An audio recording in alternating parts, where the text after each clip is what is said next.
Start करते हैं। Last time हम लोगों ने देखा था कि कुछ क्षेत्रों के संदर्भ में जो कि देश आज़ाद होने के बाद 15 अगस्त 1947 को देश आज़ाद होता है और 26 जनवरी 1950 को जो संविधान हमारा लागू हो जाता है, उसके बाद में बहुत सारे ऐसे क्षेत्र रहते हैं जो पुर्तगालियों और फ्रांसीसियों के अधीन रहते हैं, उनको स्वतंत्र कराने का कार्य होता है। इसके बाद में जब स्वतंत्रता पूर्व रूप से एक तरह से संयुक्त भारत का निर्माण हो जाता है, लगभग 562 रियासतें संगठित हो जाती हैं और 14 राज्यों और 6 केंद्र शासित प्रदेशों का गठन हो जाता है।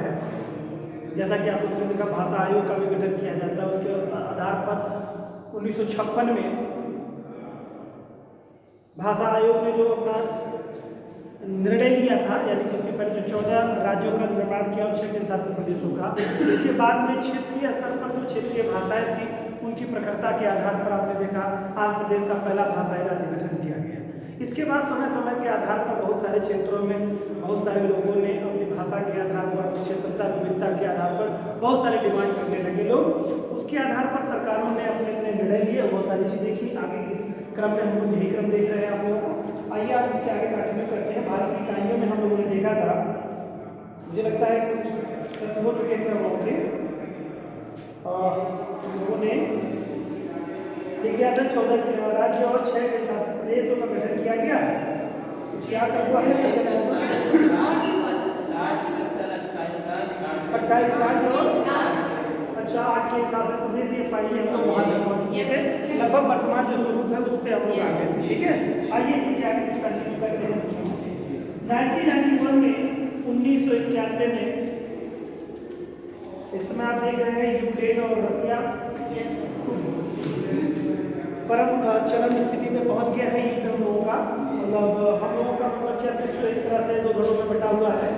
और आप लोग अब इस समय देखिएगा कि जो न्यूज़ टीवी पे आ रहे हैं उनसे बहुत सारी चीज़ें आपको सीखने को मिलेंगी कि जो एक दौर हुआ करता था 1945 से पहले जो विश्व युद्ध हुआ करते थे, उसके बाद से तो विश्व युद्ध की कभी कोई चुनौती, ऐसी कोई रणनीति ही नहीं बन पाई। शीत युद्ध का दौर 1990 के दशक तक चला, जब तक सोवियत संघ का विघटन नहीं हो जाता है। और सोवियत संघ का जो विघटन होता है 1991 में, सोवियत संघ USSR जिसे कहा जाता है इंग्लिश में, यूनियन सोशलिस्ट सोवियत संघ जो आपका है, उसका जो गठन किया जाता है वो 14 राज्यों में, और रूस को भी ले लेते हैं तो 15 राज्यों में गठन हो जाता है। उनमें से ही एक यूक्रेन आपका पड़ता है। इस यूक्रेन को लेकर के विवाद चल रहे हैं और यूक्रेन का जो नाटो सदस्यों से जुड़ने का जो एक प्लान का है, उस प्लानिंग के आधार पर अगर हम लिखें, ये मूल विषय किस बात को लेकर के कोई बता पाएगा कि क्या ये लड़ाई का कारण क्या है, कि क्या है, क्यों लड़ाई हो रही है? नाटो में शामिल होना मूल विषय। तो नाटो में शामिल हो जाने से ऐसा, जैसे जो 14 राज्य इसके और बड़े थे उसको छोड़ करके, तो वो तो उसमें से कई सारे राज्य जो हैं जो कि पहले से नाटो के मेंबर हैं, तो यूक्रेन के नाटो मेंबर हो जाने से ऐसे क्या दूसरी आफत आ जा रही थी कि जिससे कि युद्ध करने की नौबत आ गई। यूक्रेन में जो जगह ऐसी है जो जिसमें मतलब रूस की भाषा बोली जाती है, तो रूस उसको अपनी जगह मानता है। तो रूस को अगर नाटो में शामिल हो जाएगा तो रूस पर कब्जा नहीं कर पाएगा। तो चाहता है रूस की नाटो में नहीं, चाहता तो है, ये तो सही है भाई, चाहता है कि ना नाटो में शामिल हो, तो भाषाई आधार पर जो लोग भाषा बोलते हैं सामने हम अपने कर लेंगे। सर वो बोलते हैं नहीं, उसमें देखिए कुछ आधार रूप से इसमें ये है कि एक तो रूस जो है का एक अभिन्न हिस्सा रहा है, और जो एक कीव है यूक्रेन की जो राजधानी है कीव, इसमें आप लोग देख रहे हैं ये जो शहर आपका है यूक्रेन का, ये बड़ा ही पवित्र शहर है। रूसियन साम्राज्य में जब कभी रूसियन साम्राज्य हुआ करता था तो रूसियन साम्राज्य का सबसे महत्वपूर्ण शहरों में से है, यानी कि शहरों की माँ इसको कीव को संज्ञा दी जाती है। इसे माना जाता है शहरों की माँ, यानी कि उसको एक अपने आत्मीयता के आधार पर, एक अपना पारिवारिक रिलेशन एक तरह से कहिए, या अपनी संस्कृति का आधार बनाते हुए एक तो ये आधार रहा, जो कि वो नहीं चाहता है कि भाई आज़ाद हो गए ठीक है, लेकिन अब ये है कि अपने दुश्मन से के पल्ले में भी चले जाओ, जैसे भाई है उसका, इस तरह से यूक्रेन को भाई ही मानता है। भले ही जो 14 राज्यों से अलग हुए हैं उनको वो उसी रूप में ही लेके चलता है, क्योंकि वो मेन राष्ट्र रूस ही था, तो उसका अपना मानना है कि भाई हमारे भाई ही तो हैं कम से कम। लेकिन अब जब ये लोग जो है नाटो से मिलने की जब बात कर देते हैं तो दो चीज़ें हो जाती हैं। एक तो भाई चला जा रहा है दूसरे के घर में, तो उससे बहुत फर्क नहीं पड़ता, इसके बाकी भाई भी दूसरे संगठनों में मिल गए। लेकिन दिक्कत इसको इस बात से हो जा रही है कि ये इसके मिल जाने से एक तो पवित्र शहर भी उसमें चला जा रहा है, दूसरी चीज़ है कि जो नाटो सेना की जो पहुंच है वो पूरी तरह से रूस के मुहाने तक आ जाएगी, और इसकी हमेशा बैठती नहीं है अमेरिका से। और नाटो सेना जब एकदम घर में घुस आएगी, क्योंकि वो एकदम ऐसी कुछ संरचना है कि एकदम रूस के करीब पहुंच जाएंगे वो, बात समझ रहे हैं। तो ये नहीं चाहता, ये हमेशा चाहता था कि बफर स्टेट के रूप में एक राज्य बना रहे हैं कि हमको इसी संप्रभुता में कोई उल्लंघन नहीं करना है, ये अपना जो कर रहा है करे, लेकिन ये बफर जोन के रूप में बना रहे कि भाई जैसे वो है, ये बफर जोन है। अगर यही सीटें सटा दी जाए एक दूसरे से तो थोड़ा सा डिस्टेंस मेंटेन करने में दिक्कत होगी ना, कि भाई थोड़ा आगे हो थोड़ा पीछे हो, या मतलब ऐसे नॉर्मली आप समझें। ये सीट इतनी बड़ी है, अब इसमें डबल सीटें ऐड की गई है ना, लेकिन ये अब एक ही तो मानी जाएंगी। तो बहरहाल उसका जो खतरा अपने आप को नाटो से लेकर के है, और नाटो वगैरह का यूरोपीय शक्तियों का वर्चस्व भी बढ़ता चला जा रहा है, और लोग धमकी दे दे के चले जा रहे हैं कि हम जा रहे हैं। तो रूस को अपने जो व्लादिमीर पुतिन साहब हैं वो अपने आप को लगभग 30-35 सालों से वहाँ की सत्ता में काबिज है, तो उनका अपना एक दृष्टिकोण है कि नहीं भाई रसिया की अपनी जो साख है विश्व पर उसको भी पटल पे रखने की जरूरत है, वरना बार बार ऐसे लोग करते चले जाएंगे तो रसिया का अपने आप में एक गरिमा भी तो है उसकी गिर जाएगी। तो कई 4-5 बिंदुओं पे आधार उसके बनते हैं, और इन आधारों को लेकर के क्यूबा पर हमला कर दिया गया। यूएसएसआर का जो कभी हिस्सा हुआ करता था, सोवियत सोशलिस्ट रिपब्लिक जो हुआ करता था, उसका ही संगठन ये है यूक्रेन, और यही विवाद चल रहा है। और फाइनली जहाँ तक निष्कर्ष निकल के आ रहा है वो यही होगा कि देखिए अगर रणनीति क्या बोलती है, अगर कहीं बात उलझती नहीं है, यानी कि नाटो के किसी मेंबर पर अगर कहीं इत्तफाकन हमला नहीं हो जाता है, कोई इस तरह की घटना नहीं होती है, तो वो फिर अधिकार ले लेंगे, फिर उसके बाद में अपना कुछ जो भी अपना निष्कर्ष निकले उसको कुछ क्षेत्रों में कब्जा करके स्वतंत्र करके उसको घोषित कर देंगे। उसके बाद में बाकी हो सकता है नाटो में जुड़ जाए ना जुड़े, या क्या स्थिति बनेगी वो आगे की रणनीति है।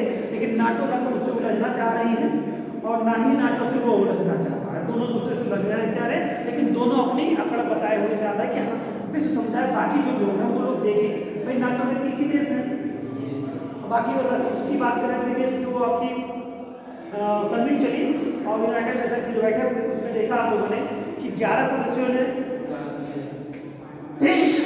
रूस के विरोध में किया है, बाकी इसमें से जो 4 सदस्य बनते हैं तो रसिया ने वेटो पावर का प्रयोग किया।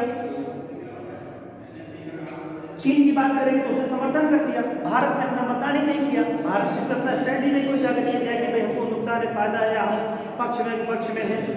यूएई ने भी अपनी स्थिति मतलब भारत गया ही नहीं, यूएई ने मतदान ही नहीं किया, किसी के पक्ष में नहीं मतदान किया, तो 11 लोगों ने विरोध में किया। तो एक तरह से कहीं यूनाइटेड नेशन जो अंतर्राष्ट्रीय संगठन है वो तो कम से कम उस पक्ष में तो है ही, मतलब इस तरह से दबाव तो बन ही रहा है उनके ऊपर।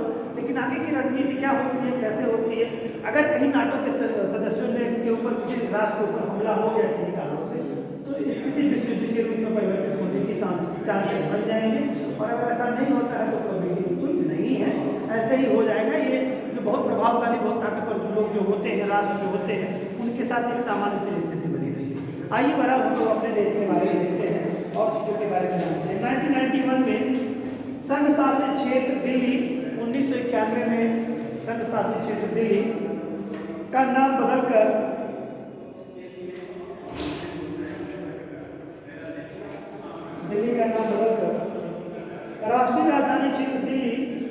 राष्ट्रीय राजधानी क्षेत्र दिल्ली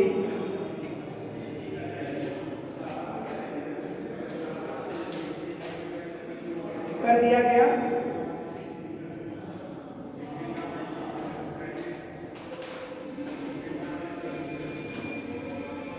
उत्तर पूर्वी राज्यों में 7 बहनों के नाम से प्रसिद्ध, उत्तर पूर्व में 7 बहनों के नाम से प्रसिद्ध राज्य डैश करके के नाम लिखिए, अरुणाचल प्रदेश, असम, मेघालय,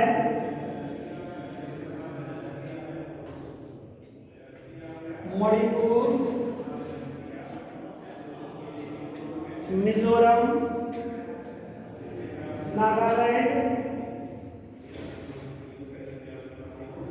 और त्रिपुरा है।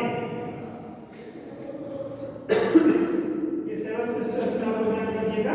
बस आपको ध्यान क्यों रखना है, किसके बारे में ध्यान रखना है कि कौन नहीं है, और पश्चिम बंगाल। बस यही दो बॉर्डर हटा दीजिएगा, बाकी जितने स्टेट पड़ते हैं वो सब उसके 7 सिस्टर के अंतर्गत आ जाते हैं। पश्चिम बंगाल का जो हिस्सा है वो आपका नहीं आता है, और पश्चिम बंगाल एक तरह से कहिए सरहद बना रहता है।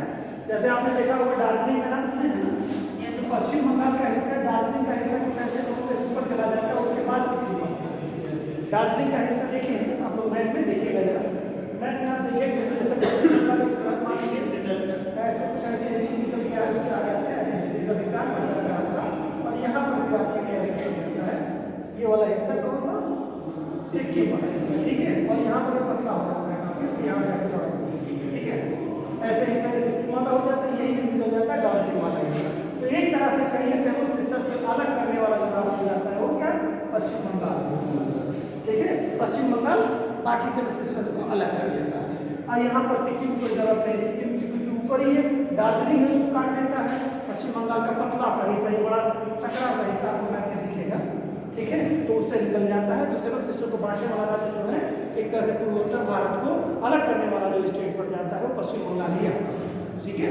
इसके बाद असम पड़ेगा, मेघालय पड़ेगा, अरुणाचल प्रदेश पड़ेगा, त्रिपुरा है, मिजोरम है, मणिपुर है, नागालैंड है, ये सब 7 सिस्टर्स आपके हैं, ठीक है। आइए आगे चलते हैं। है इनमें त्रिपुरा सबसे छोटा तथा अरुणाचल प्रदेश सबसे बड़ा राज्य है। इनमें त्रिपुरा सबसे छोटा तथा अरुणाचल प्रदेश सबसे बड़ा राज्य है।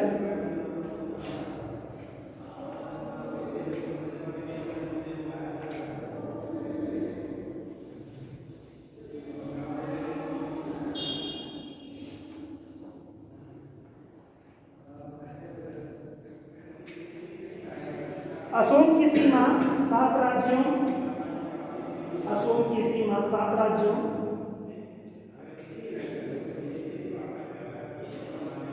पश्चिम बंगाल कितने राज्यों से लगती है असोम की सीमा, पश्चिम बंगाल, अरुणाचल प्रदेश, नागालैंड, मणिपुर, मिजोरम, त्रिपुरा और मेघालय से मिलती है।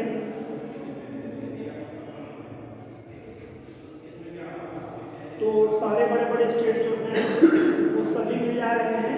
यानी कहने का मतलब 7 सिस्टर वालों में एक ऐसा स्टेट है जो 7 राज्यों से लगभग सीमा साझा कर रहा है ना, यही हुआ ना। कौन सा है, असोम है।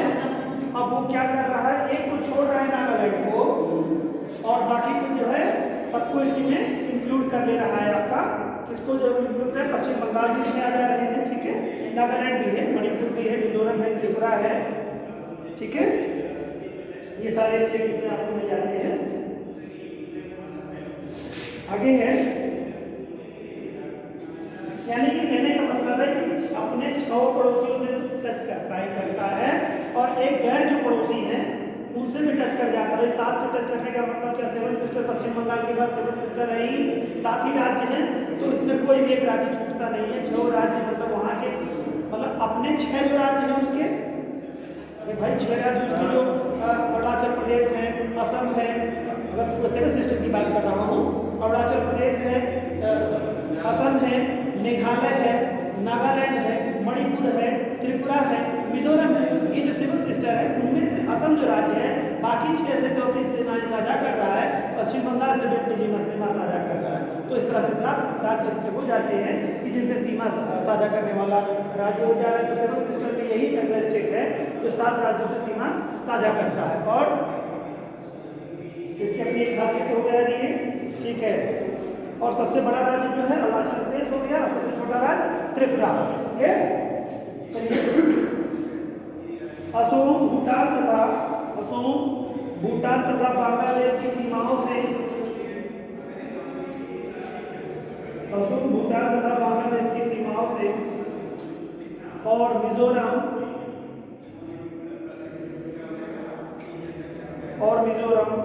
बांग्लादेश तथा म्यांमार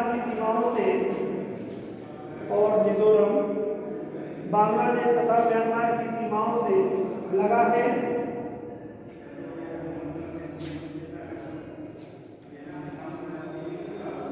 म्यांमार की सीमाओं से लगा है। भूटान और म्यांमार भारत के क्रमशः, ऐसे कर लीजिए, भूटान और म्यांमार भारत के क्रमशः चार राज्य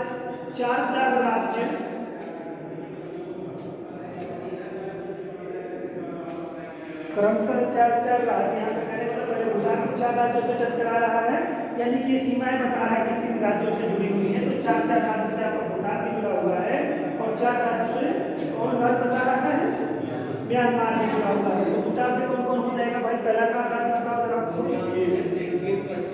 सिक्किम हो जाएगा, पश्चिम बंगाल हो जाएगा, असम हो जाएगा और अरुणाचल प्रदेश हो जाएगा। ठीक है, अरुणाचल प्रदेश हो जाएगा। और यानी कि क्रम से 4 ये बताएगा, इस साल में बात करेगा जब म्यांमार की, तो अरुणाचल प्रदेश पहला एक राज्य हो गया। और कोई राज्य बताओ,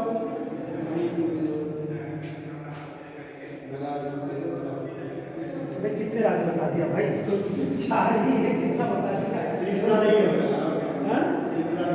त्रिपुरा नहीं होगा। चलिए ठीक है, देखिए मिजोरम है, मणिपुर है, नागालैंड है और अरुणाचल प्रदेश। ठीक है, चलिए 4 राज्य, सिक्किम, पश्चिम बंगाल, असम, अरुणाचल प्रदेश और मिजोरम, मणिपुर, नागालैंड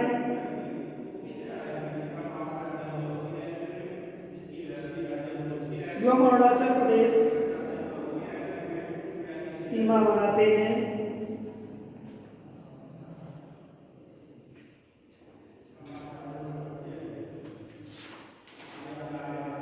त्रिपुरा भारत का एक ऐसा राज्य है, त्रिपुरा भारत का एक ऐसा राज्य है, त्रिपुरा भारत का एक ऐसा राज्य है जो उत्तर पश्चिम तथा दक्षिण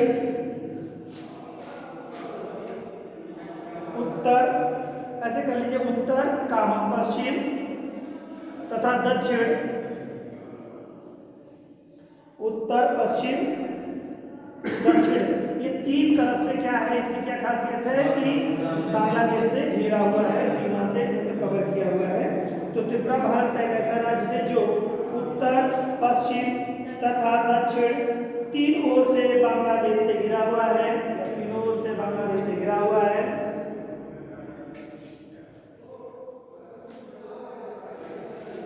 जबकि सिक्किम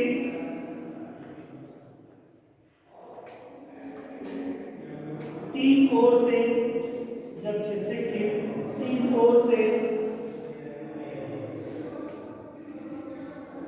ओर से पश्चिम से नेपाल, उत्तर से चीन तथा पूरब में भूटान से घिरा हुआ है,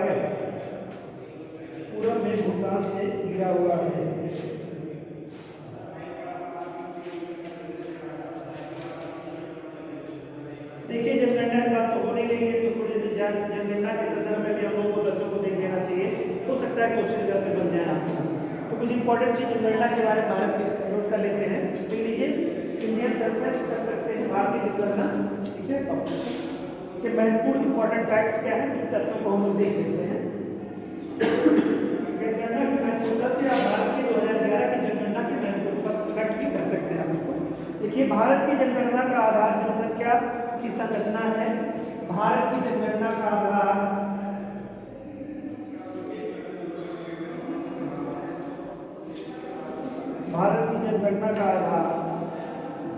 जनसंख्या की संरचना है।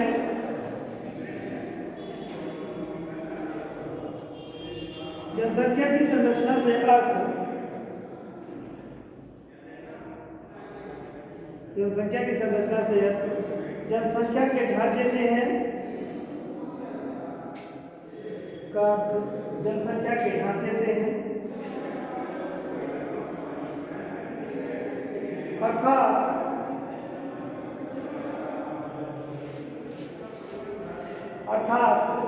जन की संख्या यानी कि लोगों की संख्या, जन की संख्या और लोगों की संख्या भी कर सकते हैं, उसकी आयु, जन की संख्या, उसकी आयु, लिंग, जाति, धर्म, भाषा, साक्षरता, जनसंख्या वृद्धि,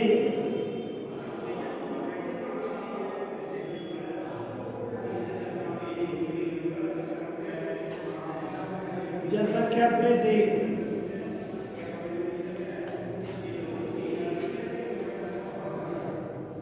की प्रवृत्ति, घनत्व, व्यवसाय, ग्रामीण एवं नगरीय अनुपात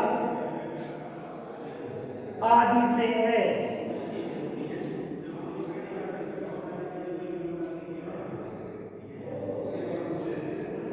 कुल 12, 13, 14 पॉइंट जो हैं आपके, ये जनगणना जब कराई जाती है तो ये सारी चीजें नोट की जाती है। सिर्फ यही नहीं नोट किया जाता है कि कितने मेंबर आपके परिवार के हैं, उसके साथ साथ आपका व्यवसाय क्या है, आप किस जाति के हैं, किस धर्म के हैं, है ना, आपका लिंग क्या है, ये तमाम सारे बिंदुओं पर चर्चा की जाती है। और ये बड़े आधार होते हैं। भारत में जनसंख्या का जो जनगणना की जाती है सिर्फ लोगों को नहीं गिना जाता है, उसमें अनुपात भी देखा जाता है, कितने वृद्ध हैं, कितने युवा हैं, कितनी बालिकाएं हैं, कितने बालक हैं, कितने वृद्धों का परसेंटेज है, कितने युवाओं का परसेंटेज है। जैसे भारत इस समय क्या है, युवाओं का देश है। सबसे ज़्यादा जनसंख्या में अगर विश्व में देखा जाए तो सबसे ज़्यादा युवा भारत में है। लेकिन यहाँ आज के समय में जो सबसे ज़्यादा युवा है, आने वाले दौर में सबसे ज़्यादा वृद्धों का देश होने वाला है ना। अभी तो खैर चले गए 20 साल तक ऐसी स्थिति, 15-20 साल तक इसकी रहेगी। उसके बाद में एक जापान की जैसे सबसे ज़्यादा वृद्धों की संख्या होगी। आप लोग वृद्ध होंगे, देश वृद्ध हो जाएगा। तो मिला के बात ये है ना, आप वृद्ध देश वृद्ध हैं। यही आप लोगों के ऊपर सारी जिम्मेदारी है कि वृद्ध ना होने हैं। वृद्ध होने से तो लोग नहीं पाएंगे आपको, लेकिन ये है कि विकास इतना तेज कर लीजिए कि बहुत सारी चीज़ें आप कर जाएंगे। बच्चे फिर आगे आराम से बैठ के आगे खाएं। पहले तो विधायक बैठ के खिलाने बनता नहीं कमा पाया, सांसद विधायक हो गए हो तो बैठ के खाने बनता हो गया होता है ना। नहीं सांसद में गुस्सा न हो जाए, लेकिन ये है कि हम कुछ दे नहीं रहे हैं तो हमसे नहीं कह सकते हैं, इससे फर्क नहीं पड़ता है। ये तो उनके लिए है जो उस संदर्भ में है। चलो बच्चों आगे देखते हैं हम लोग। नगरीय अनुपात आदि से है, यहाँ इन्हीं सब तथ्यों का सारगर्भित वर्णन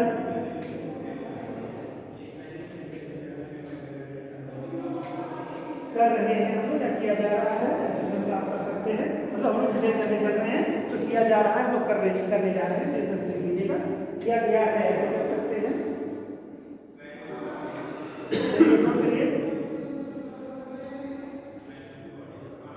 15वीं जनगणना जून 2011 की जनगणना कौन सी जनगणना थी भाई? 15वीं जनगणना की बात की जनगणना जो थी वो कौन सी जनगणना थी? टोटल आज तक की जनगणना है हमारे यहाँ लॉर्ड रिपन के काल से कब से शुरू हुआ है भारत में जनगणना का दौर? कब से शुरू हुआ भाई? 1870 से पहली जनगणना जो हुई थी, और उसके बाद नियमित जनगणना कब से शुरू हुई है? 81 भारत में तो पहले हुई थी लोगों के समय में, है ना। इसके बाद से रेगुलर जनगणना 1881 से शुरू होनी शुरू होगी, ठीक है।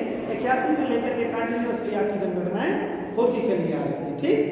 चलिए लिखिए, 15वीं जनगणना का कार्य 30 मार्च 2011 को संपन्न हुआ। 30 मार्च 2011 को संपन्न हुआ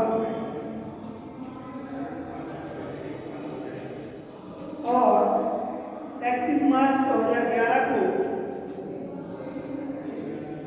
31 मार्च 2011 को गृह सचिव जी.के. पिल्लई 31 मार्च 2011 को गृह सचिव जी.के. पिल्लई की उपस्थिति में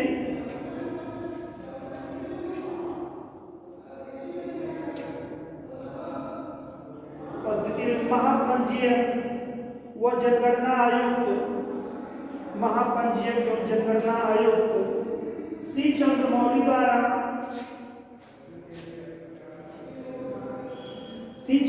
द्वारा अंतरिम आंकड़ा जारी किया गया था। चंद्रमौली द्वारा अंतिम आंकड़ा जारी किया गया था।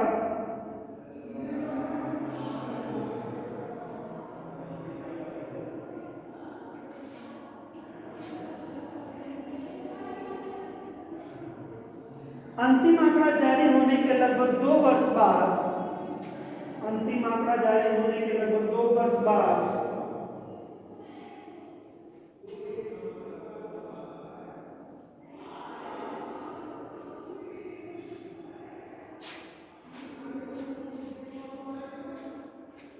30 अप्रैल 2013 को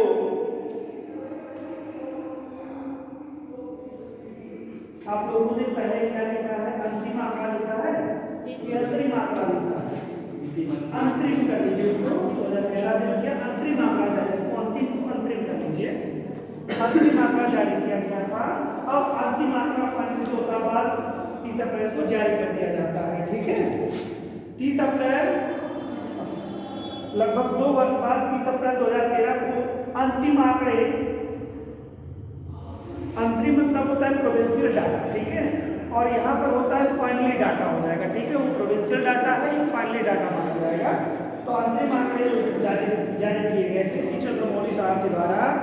ठीक है, वो जारी किए गए थे 31 मार्च 2011 को गृह सचिव जी के पिल्लई की उपस्थिति में महापंजीयन एवं जनगणना आयोग सी चंद्रमौली द्वारा अंतरिम आंकड़े जारी कर दिए गए थे। क्लियर? इसके बाद में 2 वर्ष बाद 30 अप्रैल 2013 को अंतिम आंकड़े जारी किए गए, फाइनल डाटा जारी किया गया। ठीक है, पुनः मणिपुर के, उसके बाद लिखिए पुनः है या पुनः मणिपुर के सेनापति जिले के 3 उपखंडों के, सेनापति जिले के 3 उपखंडों के वास्तविक आंकड़ों को शामिल करने के बाद, वास्तविक आंकड़ों को शामिल करने के बाद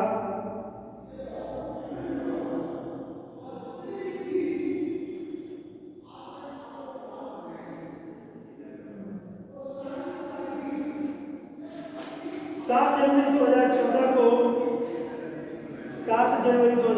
को संशोधित एवं वास्तविक आंकड़े प्रदर्शित किए गए।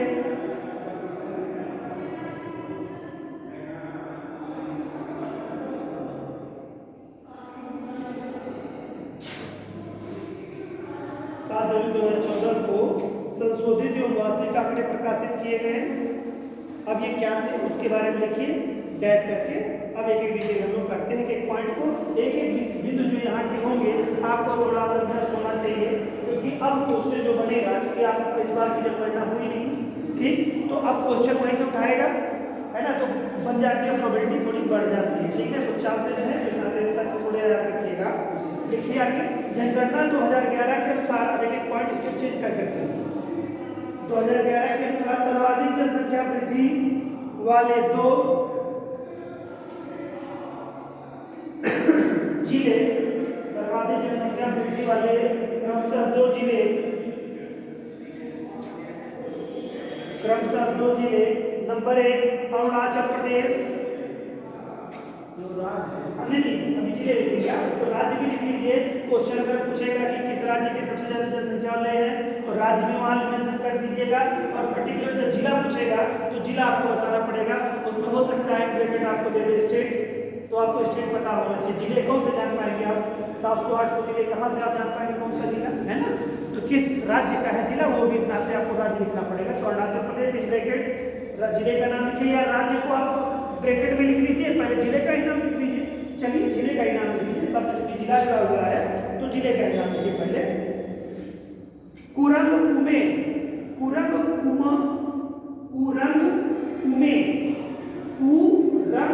कुमे अरुणाचल प्रदेश का जिला है। ठीक,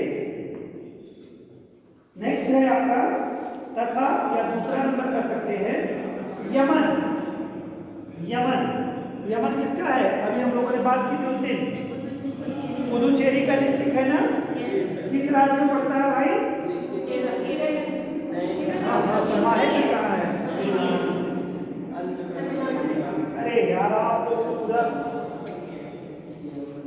सब किस कर देते हैं। 4 मैंने बताए थे ना भाई, पुदुचेरी में 4 जनपद हैं। पुदुचेरी 4 जनपदों से बनकर एक तो पुदुचेरी ही है, और कराईकल तमिलनाडु में पड़ता है, और पुदुचेरी कराईकल जो है तमिलनाडु की सीमा पर ही है, तो लेकिन वो तो अलग ही माना जाएगा क्योंकि अपना एक शासित प्रदेश है वो, तो वो अलग है। लेकिन इसमें अगर देखेंगे कराईकल जो है वो तमिलनाडु में पड़ता है, यमन जो है आपका आंध्रा में पड़ता है, और आपका माहे केरला में पड़ता है। पता है अभी आपको गलत बात है, ठीक है। यमन लिखिए, दूसरा यमन लिख लीजिए बच्चों, पुदुचेरी। अब वृद्धि कितना किया हमें परसेंटेज लिखना चाहो तो देख सकते हो, कुरमपुरे जो किया है 111.01% वृद्धि की है इसने। सोचिए 111. जी हाँ 111.01%। इसका क्या मतलब हुआ? पहले से 11 तो पहले का क्या मतलब? टोटल जो जनसंख्या है उसकी जस्ट डबल से भी ज्यादा हो गई, ये तो हुआ जस्ट डबल से भी ज्यादा जनसंख्या, यानी 1000 थे तो 2000 लोग हो गए। ये बहुत बड़ा परिवर्तन है, पूरा 100% से ज्यादा का परिवर्तन हो गया नहीं है। इसके बाद यमन ने भी 75%, वो भी कम नहीं है, उसने ही 75% वृद्धि कर दी है। चलिए दूसरे नंबर पर लिखिए 75% आंकड़े 77.15% अब न्यूनतम जनसंख्या वृद्धि वाले जिले भी लिख लीजिए भाई, दूसरे पॉइंट पे लिखिए न्यूनतम जनसंख्या वृद्धि वाले जिले। न्यूनतम जनसंख्या वृद्धि वाले जिले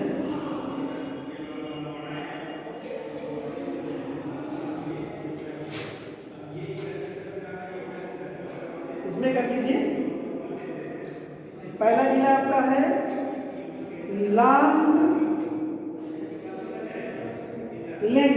लांगलिंग, ये नागालैंड का है बच्चों।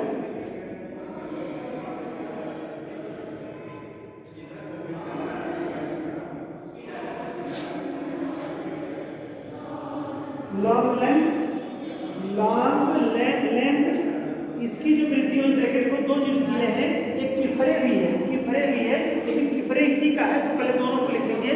पहला का लिखिए लॉन्गलैंड, उसका जो परसेंटेज जिसमें कितना माइनस हुआ है -58.39%, -58.39%, तथा किफरे -30.50%, -30.50% है। और ये बेटा आगे लिख लो ब्रैकेट में नागालैंड के, ठीक है, नागालैंड के, ये दोनों डिस्ट्रिक्ट नागालैंड के हैं जहां पर माइनस में जनसंख्या वृद्धि हो गई है, ठीक है, बहुत कम है, यानी माइनस का मतलब समझ रहे हैं ना कि बिल्कुल जितना औसतन होना चाहिए उससे भी कम जनसंख्या यहाँ का रेशियो बढ़ा नहीं, घट गया, बल्कि जनसंख्या घट गई। उस परिप्रेक्ष्य में सबकी बढ़ती है ना, तो एक औसत होता है उससे भी कम का हो जाना, जनसंख्या का कम हो जाना है ना। जैसे अभी भारत की जनसंख्या बहुत तेजी से बढ़ रही है, और ये जानते हैं 1950 तक तेजी से बढ़ेगी, और 1960-65 तक के जो 1950 तक 30 तक जो है हम लोग लगभग 1.5 करोड़ के आंकड़े को छू जाएंगे, सॉरी 1 अरब 50 करोड़ के आंकड़े को हम लोग छू जाएंगे, ठीक है, 1 अरब 50 करोड़ के आंकड़े को प्लस कर जाएंगे, और 50 तक हम लोग जाते जाते लगभग 165 के आंकड़े को हम लोग छू जाएंगे, मतलब 1 अरब 65 करोड़ की जनसंख्या को हम पार कर जाएंगे। लेकिन यही चीज़ जब 21वीं शताब्दी तक हम लोग पहुँचेंगे तो माइनस में हो जाएगा। फिर हम लोग जो हमारा 1950 मतलब 2050 तक की जो जनसंख्या हमारी हो जाएगी, वही 50 साल बाद फिर -1.50% हो जाएगी, यानी कि 1 अरब 50 करोड़ जनसंख्या ये 2021 में हो जाएगी, मतलब 21 के समाप्त होंगे। अभी क्या 2000 चल रहा है भाई, 2000 भी तो लोग बढ़ा रहे हैं, जैसे 2000 इसमें क्या चल रहा है 22 चल रहा है, आगे चलेगा तो क्या 21 ईस्वी जब पहुंचेंगे तो भारत की जनसंख्या 1.51 लगभग करीब में क्या हो जाएगी, बिलियन की जनसंख्या हो जाएगी, यानी कि खरब से कहते हैं बिलियन की जनसंख्या हो जाएगी। अभी ही आप देखेंगे कि 2050 तक भी ये जनसंख्या यही हो जा रही है, लगभग करीब यही जनसंख्या आ रही है। तो ये कैसे हो सकता है, आप सोचिए कि कैसे हो सकता है साहब ये जनसंख्या ऐसे बढ़ जाए। बता दिया सर, छुट्टी ले कब मैसेज आएगा जब अच्छा अभी बंद कर दिया था, हैं? शासनादेश आ गया, वही शासन से फैक्स आ गया, ठीक है, मिल गया फैक्स।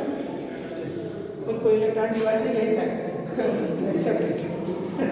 तो ये जनसंख्या क्या है कि आपका जो ये जनसंख्या देखें 50 साल में कोई अंतर नहीं आ रहा है। होता क्या है कि जब युवाओं का देश है भारत, बहुत तेजी से जनसंख्या बढ़ा रहा है, लेकिन जब यही सब युवा क्या हो जाएंगे, वृद्ध हो जाएंगे।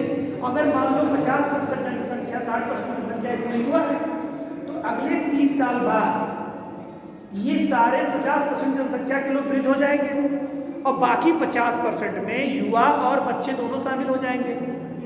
मान लो आज की डेट में 50% युवा है सब, तो बाकी 50% में वृद्ध और बच्चे हैं। अगर यही 50% को वृद्ध बना देंगे आप, तो 50% में बच्चे और युवा हो जाएंगे। तो अगर बच्चों और युवाओं को बांट दिया जाए तो लगभग 25% आएंगे। तो 25% युवा इतने बच्चे पैदा नहीं कर पाएगा, तो जनसंख्या रेशियो घट जाएगा ना।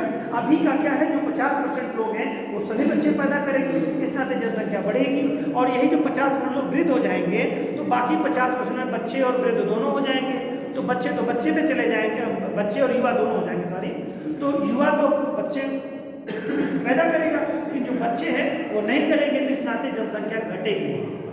समझ रहे हैं ना, कुछ रेशियो ये होता है, जैसे जिनके घर में प्रोग्रेसिव दृष्टिकोण होता है, जिनके घर में 20 साल से लेकर 30 साल तक के बच्चे होते हैं, वहाँ पर जनसंख्या बढ़ने के चांसेस रहते हैं। लेकिन जिन परिवारों में 20 साल से कम यानी कि 10 साल से 12 साल तक के बच्चे हों, 10 से 12 साल के बच्चे हों और 40 साल से प्लस लोगों की संख्या हो, उसमें युवा न हो, तो उसमें क्या जनसंख्या बढ़ने की संभावना रहेगी?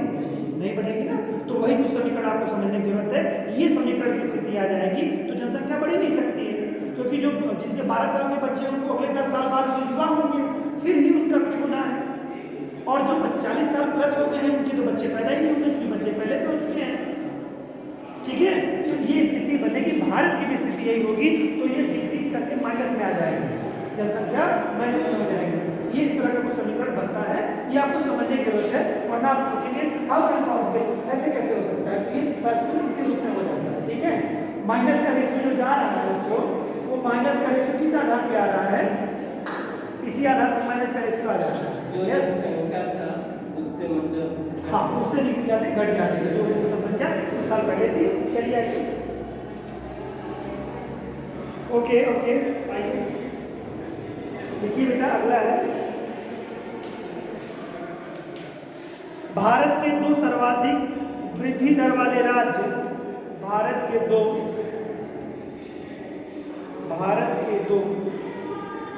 सर्वाधिक वृद्धि दर वाले राज्य केंद्र शासित क्षेत्र, राज्य केंद्र शासित क्षेत्र क्रमशः दादर और नागर हवेली सर्वाधिक वृद्धि दर वाले राज्य केंद्र शासित क्षेत्र क्रमशः दादर और नागर हवेली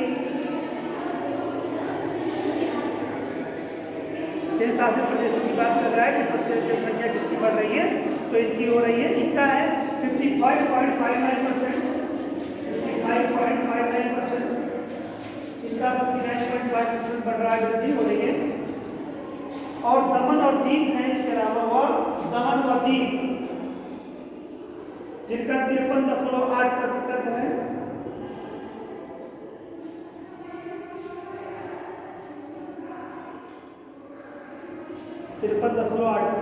हालांकि वर्तमान समय में इनका विलय कर दिया गया है, आप लोग देख ही रहे हैं कल की स्थिति में। तो ये आंकड़े में सेंसेक्स थे तब विलय नहीं था, तो साथ उसके सेंसेक्स है तब। चलिए आगे देखते हैं। नेक्स्ट पॉइंट है निम्न वृद्धि दर वाले 2 राज्य, निम्न वृद्धि दर वाले 2 राज्य और केंद्र शासित क्षेत्र, निम्न वृद्धि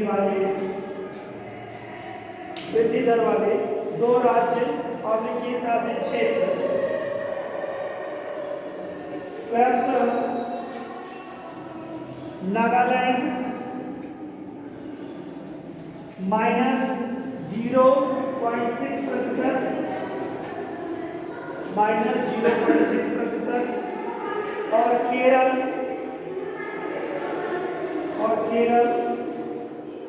4.9% है।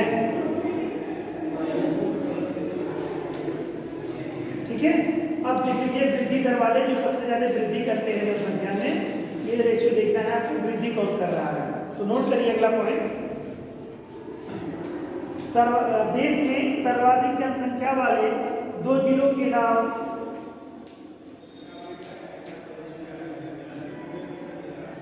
इस प्रकार नाम डैश कर दीजिएगा। महाराष्ट्र के ठाणे डिस्ट्रिक्ट का नाम सुने हैं। ठाणे जो है आगे ही पड़ जाता है, जो महाराष्ट्र में आप जाएंगे तो पहला डिस्ट्रिक्ट पड़ जाता है। तो सबसे ज्यादा जनसंख्या यहाँ की हो गई है। और दूसरा आपका है पश्चिम बंगाल का, जो महाराष्ट्र के ठाणे, वो पश्चिम बंगाल का उत्तर 24 परगना डिस्ट्रिक्ट, उत्तर 24 परगना।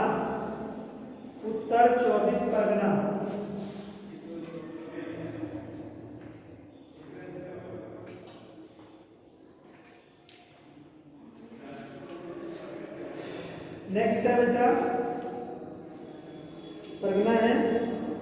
देश में न्यूनतम जनसंख्या वाले 2 जिलों में के नाम। देश में न्यूनतम जनसंख्या वाले 2 जिलों के नाम। न्यूनतम जनसंख्या वाले 2 जिलों का नाम या 2 जिले डैश करके लिखिए। दिबांग घाटी, न्यूनतम जनसंख्या बता रहे बच्चों, न्यूनतम जनसंख्या वाले 2 जिले डैश। दिबांग घाटी अरुणाचल प्रदेश का है ये।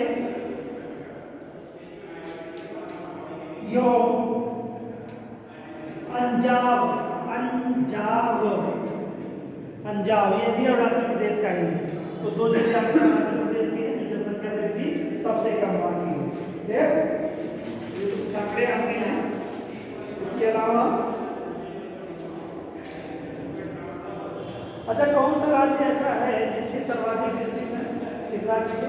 जो भारत में कौन सा ऐसा राज्य है जहाँ पर सबसे ज्यादा जनसंख्या है? उत्तर प्रदेश। 75 डिस्ट्रिक्ट है। लिख लीजिए। देश में सर्वाधिक जिलों वाला राज्य अपना यूपी है, उत्तर प्रदेश है, उत्तर प्रदेश है।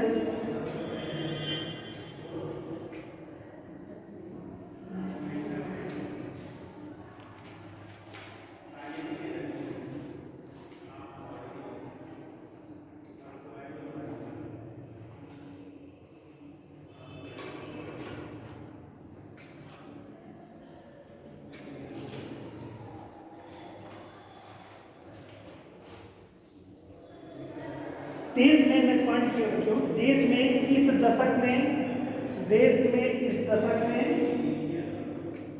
तो किस दशक की बात कर रहा है? 2001 से लेकर 2011 की बात। ब्रैकेट में लिख लीजिएगा 2001-2011 के बीच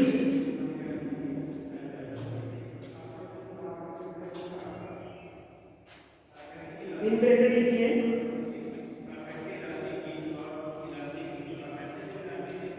ऐसे लिखिए, तो ये ब्रैकेट में लगाइए। जिले कुल बने जिले के बीच, कुल बने नए जिले के बीच कुल बने नए जिले 47 है।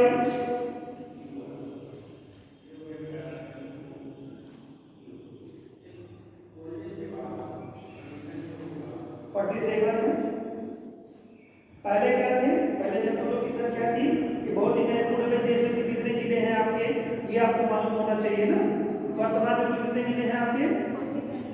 नहीं तो वृद्धि है भाई। 47 आपका 75 तो उत्तर प्रदेश में ही है। 47 कैसे? 640 की डिस्ट्रिक्ट बता रहा।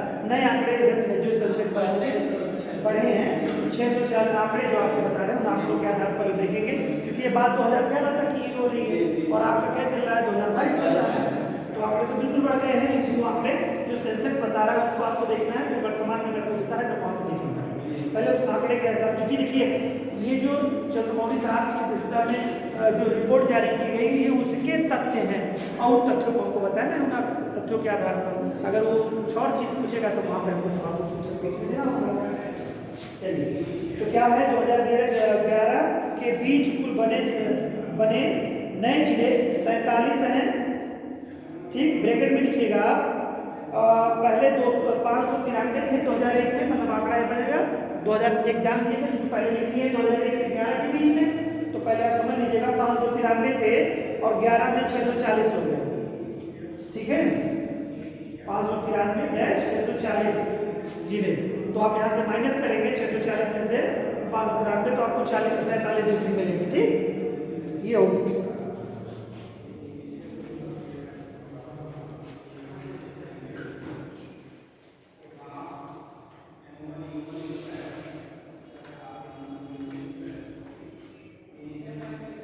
आपके आंकड़े हो गए।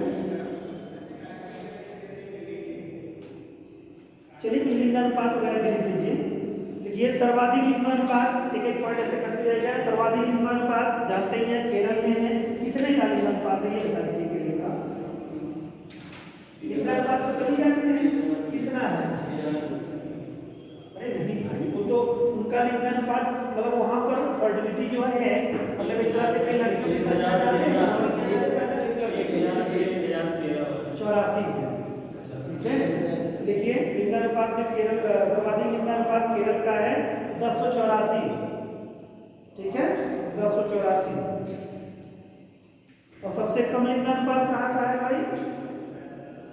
सर्वाधिक लिंगानुपात लिखिएगा डैश केरल 1084। फिर लिखिए दूसरी लाइन में लिखिए, पहले थोड़ा चेंज करके कि सबसे कम लिंगानुपात हरियाणा कितना है, लगभग 879।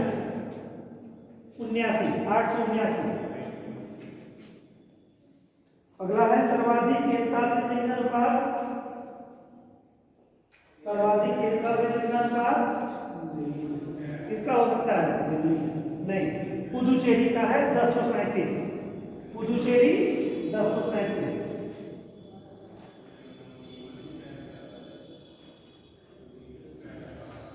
और अगला है सबसे कम केंद्रशासित लिंगानुपात। सबसे कम केंद्रशासित लिंगानुपात कहाँ का है? दमन और दीव का है। दमन और दीव का है 618। बहुत कम है, बहुत ज्यादा कम है, 618। सर्वाधिक शिशु, सर्वाधिक शिशु, अब शिशु की आयु होगी 0 से 6 वर्ष, ब्रैकेट में लिख लीजिए 0 से 6 ईयर। सर्वाधिक शिशु 0 से 6 लिंगानुपात वाला राज्य योग केंद्र शासित प्रदेश, राज्य योग केंद्र शासित प्रदेश। तो राज्य में लिखिएगा पहले अरुणाचल प्रदेश है 972 लिंगानुपात, यानी छोटे बच्चे यानी कि जो 6 वर्ष तक के बच्चे जो पैदा होते हैं वो जीवित रहते हैं 0 से 6 वर्ष, यानी पैदा होकर के 6 वर्ष तक वो जीवित रहे, उनके बीच की बात कर रहा है। तो लिंगानुपात सबसे कम का जो पूछ रहा है वो कह रहा है सबसे शिशु लिंगानुपात वाला राज्य कौन सा है? सर्वाधिक शिशु लिंगानुपात वाला।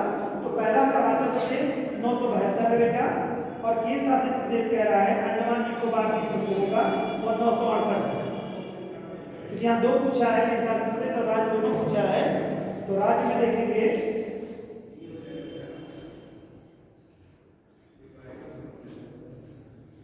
सर अरुणाचल प्रदेश का कितना है? हाँ अरुणाचल प्रदेश का है 972 है 972। और वहीं पर ही आप देखेंगे कि अंडमान निकोबार द्वीप समूह का है 968 968। ये तो सर्वाधिक शिशु लिंगानुपात वाले हो गए। क्या लिखा है? सर्वाधिक लिंगानुपात ना। अब देखिए न्यूनतम शिशु, न्यूनतम शिशु, शिशु मतलब 0 से 6 वर्ष, न्यूनतम शिशु लिंगानुपात वाला राज्य योग केंद्र शासित प्रदेश, राज्यों केंद्र शासित प्रदेश